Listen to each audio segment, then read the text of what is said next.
औज़ुबिल्लाहि मिनश्शैतानिर्रजीम बिस्मिल्लाहिर्रहमानिर्रहीम। शुरू अल्लाह के नाम से जो बड़ा मेहरबान नहायत रहम वाला है। और नबी करीम हज़रत मोहम्मद मुस्तफ़ा सल्लल्लाहु अलैहि वसल्लम पर बेहद दुरूद व सलाम।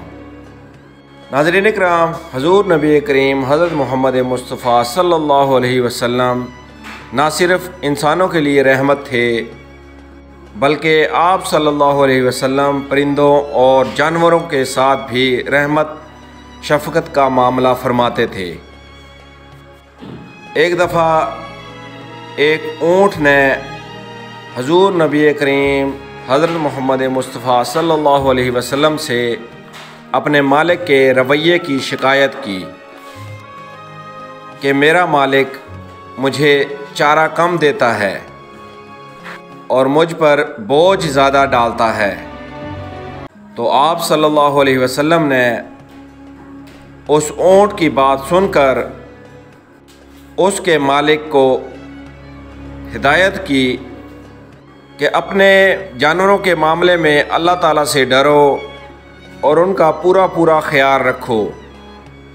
ये हदीस नाज़रीन इकराम हमने अबू दाऊद से ली है, जिसका सफ़ा नंबर 2539 है। नाज़रीन कराम, हमारे प्यारे नबी ख़ातमुन नबिय्यीन हज़रत मोहम्मद मुस्तफ़ा सल्लल्लाहु अलैहि वसल्लम ना सिर्फ़ इंसानों के साथ शफ़ीक थे, बल्कि आप सल्लल्लाहु अलैहि वसल्लम परिंदों और जानवरों के साथ भी शफ़क़त फ़रमाते थे। हमारे लिए भी ज़रूरी है कि हम आप सल्लल्लाहु अलैहि वसल्लम के उसवा-ए हुस्ना से सबक हासिल करते हुए अपने दोस्तों के साथ रहम दिली का मुज़ाहरा करें और जानवरों और परिंदों का ख्याल रखें। नाज़रीन इकराम, हज़रत मोहम्मद मुस्तफ़ा सल्लल्लाहु अलैहि वसल्लम की ज़िंदगी हमारे लिए कामिल नमूना है।